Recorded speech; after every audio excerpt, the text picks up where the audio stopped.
What's up, guys? Today we are going to be giving tribute to one of the great players in football history. Andres Iniesta has announced his retirement from football, and so today I'm going to be doing some videos surrounding Iniesta to give tribute to one of the great players that we've seen in world football. Today I'm going to be reacting to his life story, his football story. This is by Daily Dose of Football. It's been a while since I've reacted to one of his videos, but he has been a legend for this channel, helping me understand and learn more about players that I didn't previously know about. I do plan on doing a reaction to his game footage, actually watch him play, but that stuff gets copyright blocked, copyright claimed. I'm going to try to get around it and see if YouTube will let me upload it just to honor Iniesta. But if I cannot do that, it will be for $1 a month on my Patreon. You can go watch me, my reaction to his game footage. All right, no more waffling. Let's get into the reaction. Sometimes he uses footage, so I am going to put the filter on just in case. All right, let's get into this. So, picture this. It's the Champions League semi-final and there's 2 minutes left on the clock. If Barcelona score during the final, if not, they get knocked out immediately. Only problem, they hadn't even gotten a single shot on target. Okay. But then, Iniesta scored. They had called him shy, discreet, humble, whatever. For years he had been overshadowed, overlooked. It shocked the world that that kid had scored that goal. The only one who wasn't shocked was Pep Guardiola, because he had seen that exact same thing happen 10 years before. On the 21st of July 1999, for once, the Barcelona players sat on the stands of the Camp Nou as their under-14s took over the pitch to play the final of the Club World Cup. It should have... Well, okay, so Iniesta, it seems like he's going to share with us. Iniesta came up through the academy there at Barcelona, which, I mean, what is Barcelona known for? Their amazing youth development because of their youth academy. So, not surprising that an all-time legend was brought up through that system and trained under that system, and then was very successful in that system at the professional level. Been a moment for the team to sit back and relax for an hour, but by the time the number 4 got a touch on the ball, Pep was sitting on the edge of his seat. A few minutes later, he told Xavi, "I know he will retire me one day, but I must tell you that kid will retire us both." Then, in injury time, with the game tied up, Iniesta scored. Minutes later, Guardiola himself had gotten down to the pitch to make sure he was the one to hand him the trophy, so he could deliver him a message. "In 10 years, I'll be watching you from the stands again." The only thing he got wrong was that instead, he would be watching him from the bench. Still, it shouldn't have come as a shock that the world found it so hard to believe that such an average-looking kid could be the next all-time great. I mean, Iniesta was born in a town that didn't even have a football pitch. There's an actual saying that goes, "At Albacete, you take a dump and you leave." And Iniesta isn't even from Albacete. He's from Fuente Albilla, which is literally 100 times smaller. Wow. The only reason Iniesta even managed to get into an academy was that his father had That population is really small. Let me see that. Albilla, which is literally 100 times 1,800. Wow, that's very small. Okay, good comparison there. I grew up in a town, 10,000 on the census, but probably more like 60,000 because people would come from neighboring towns through our little community. But still, less than 2,000 population. That is a very small, very small town. times smaller. The only reason Iniesta even managed to get into an academy was that his father had his very own failed football career, never making it past the third tier. So he decided he'd do anything to make sure his son wouldn't have to live with that same regret. He went digging through his phone book, found the number of one of his old managers, Pedro Camacho, the brother of Jose Antonio Camacho, and got him a trial at Albacete. The day he finally got there, there were 200 kids fighting for a handful of spots, and still, 5 minutes later, they were already telling him to come off the pitch, telling him that they couldn't watch the other kids if none of them were even able to get the ball away from Iniesta. And that never changed. His family members would take turns driving him 40 miles to training 3 times a week, completely convinced that sooner or later his talent would be noticed. And once he turned 12, it happened. The team traveled to Madrid for... Love that commitment from parents. I remember I didn't play the same sport. Obviously, it's been made known on the channel. I played what you would call hand-ag, probably. And I remember my parents being so committed to helping me grow in that sport. Now, I never made it to a professional level. I don't think I could have made it to the professional level, and and I got injured multiple times, so I didn't really want to continue much further. But I remember my parents showing up to every single match, whether we had to drive, and a couple times we had to drive 4 hours plus for the game. My parents were always there. My parents were very, very involved with making sure I got to all the practices and all of the things.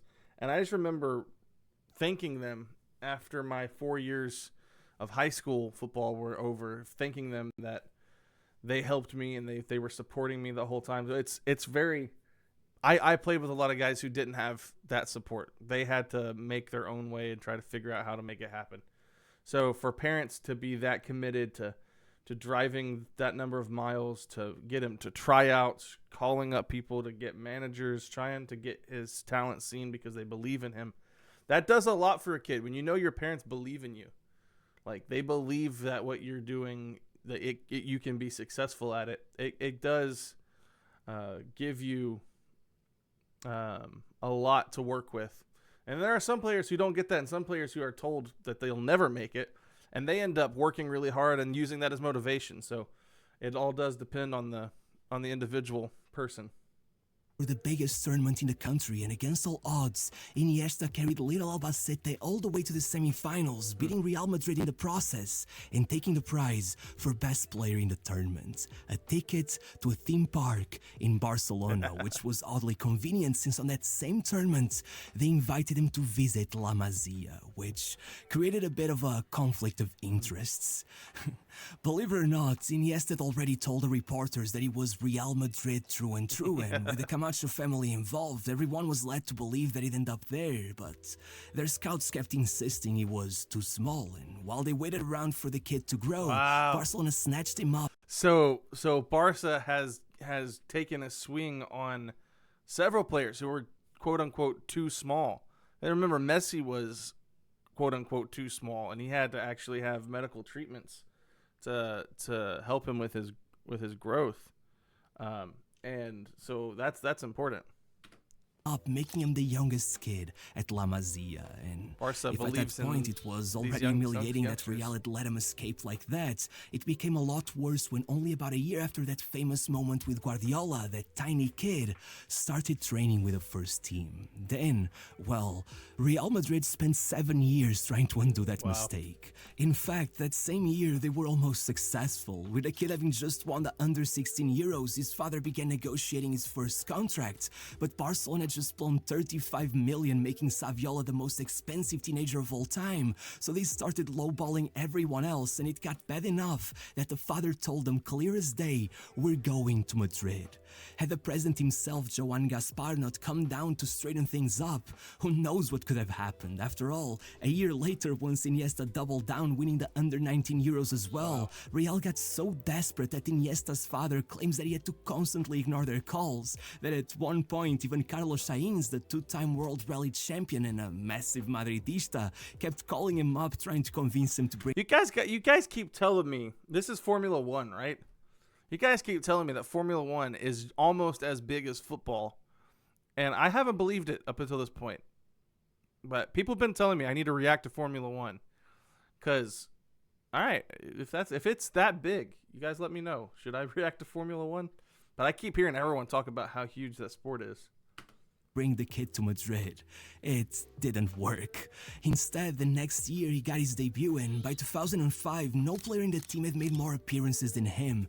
There was only one big problem. 90% of those appearances were off the bench. It was becoming increasingly clear that Iniesta was seen as the kind of guy that only gets a start when someone else is injured. A second-grade player, and the next season, that only became more frustrating.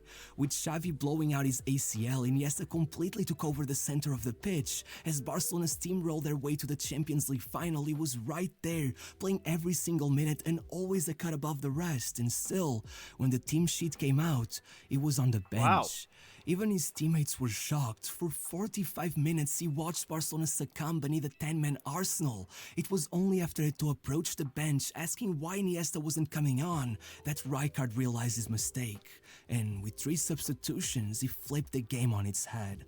Larsson assisted both, Belletti scored the winner, and yet, when he was asked about that game, he said, "We all know the story of Larsson and Belletti, but the person who killed us that day was Andres Iniesta." But again, even though his performance was impressive enough that it got him called up to the World Cup despite having never played for the national team before, once back at Barcelona, he was back in the same old debate. Either getting benched, fetching water for the superstars, or getting played out of position while the pundits kept yapping about how 2 fragile midfielders could never work together. And still, once Real Madrid made Crazy how far off these scouts were.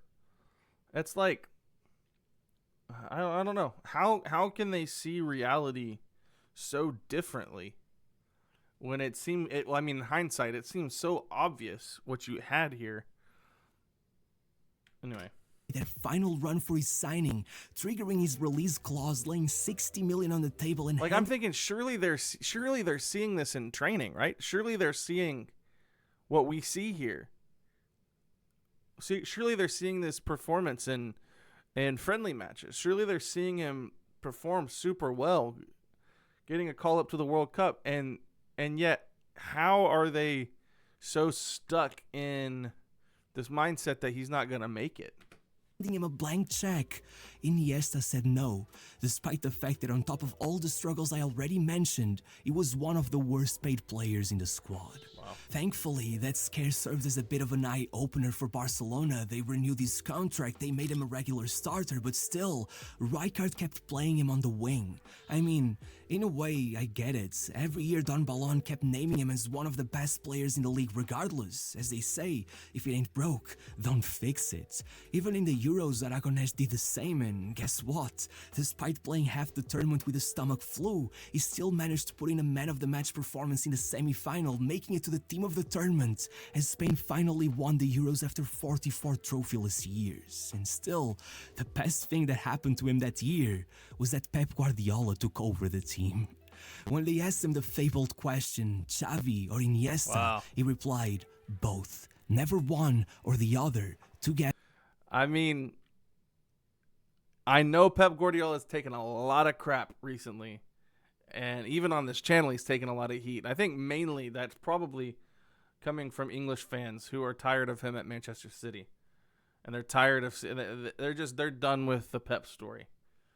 But it's things like this that point out like the greatness of Pep Guardiola as a manager and as a coach. Like, he saw it.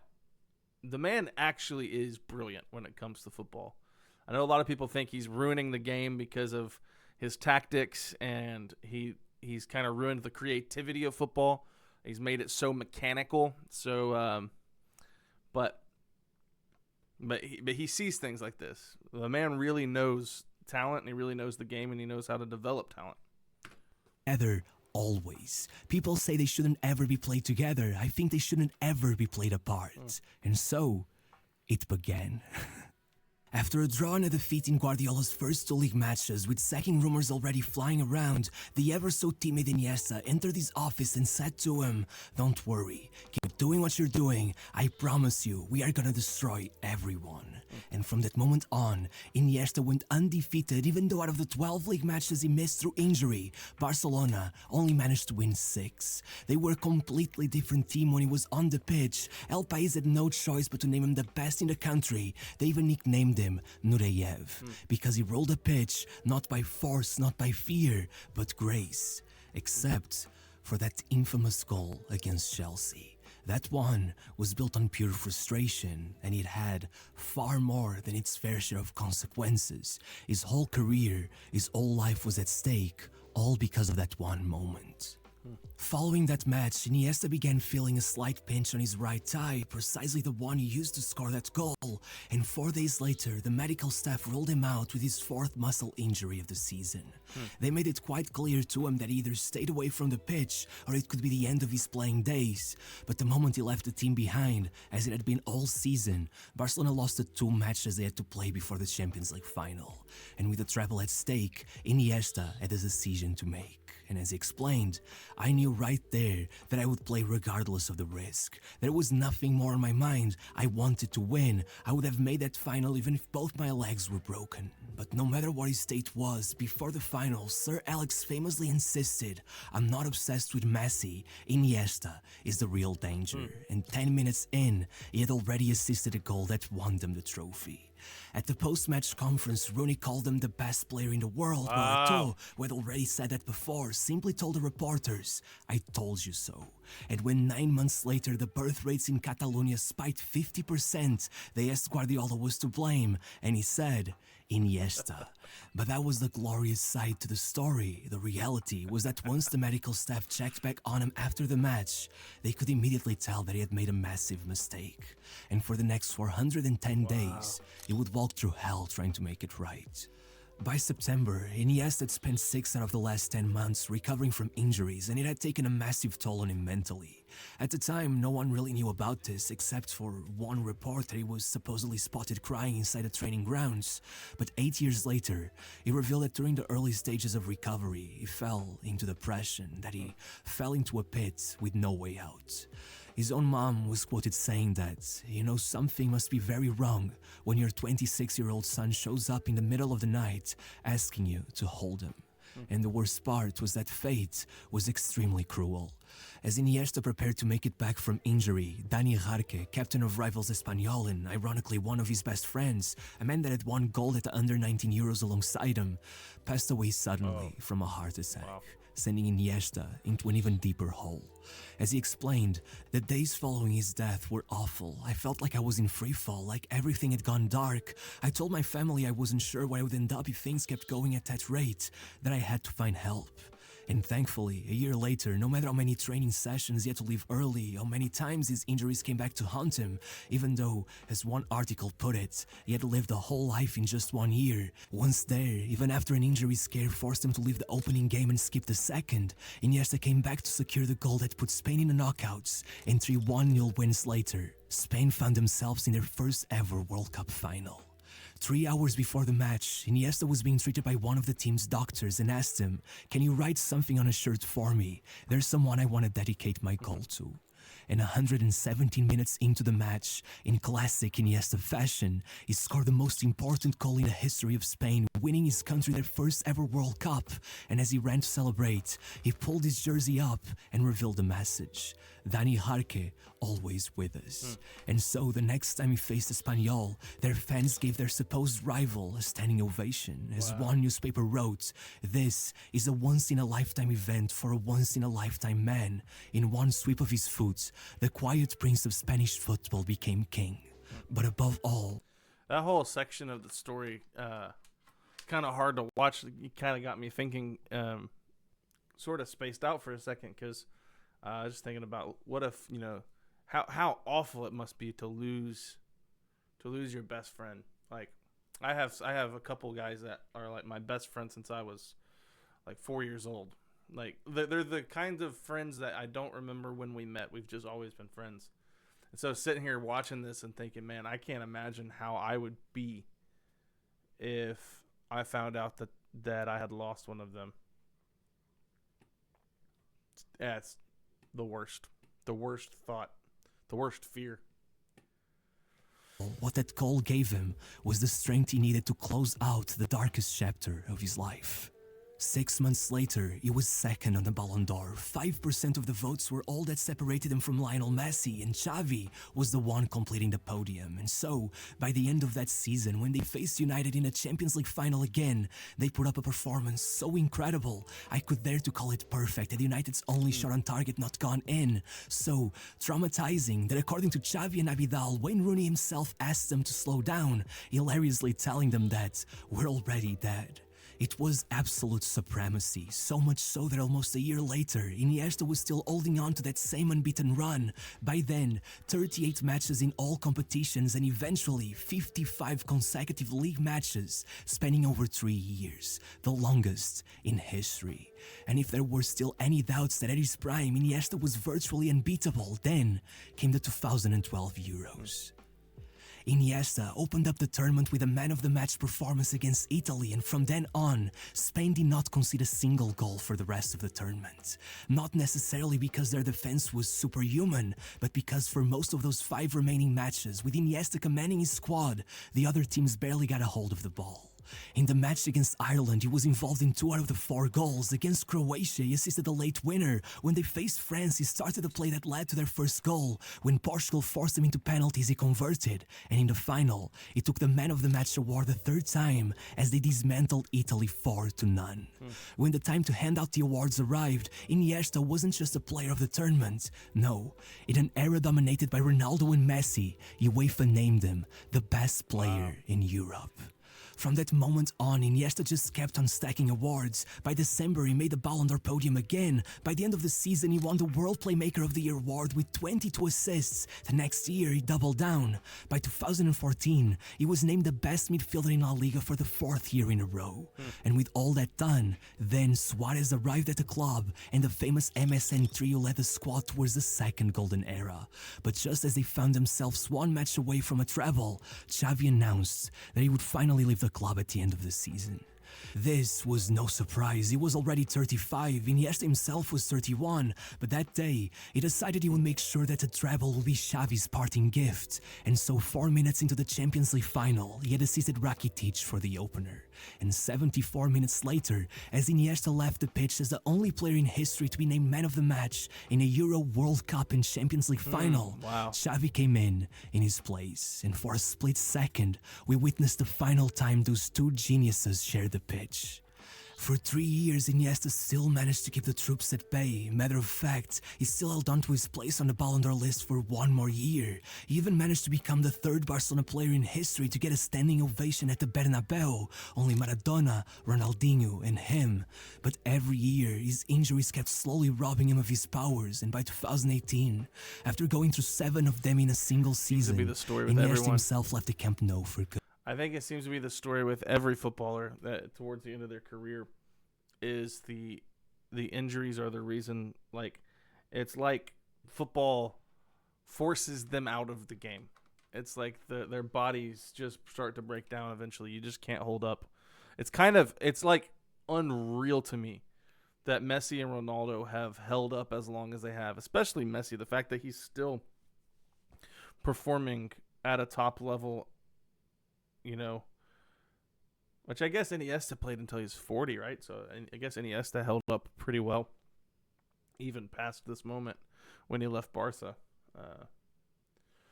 Anyways, let me know what you think in the comment section down below. Let me know what you think about Iniesta, what his legacy is, where he ranks all time. What does this mean for his career?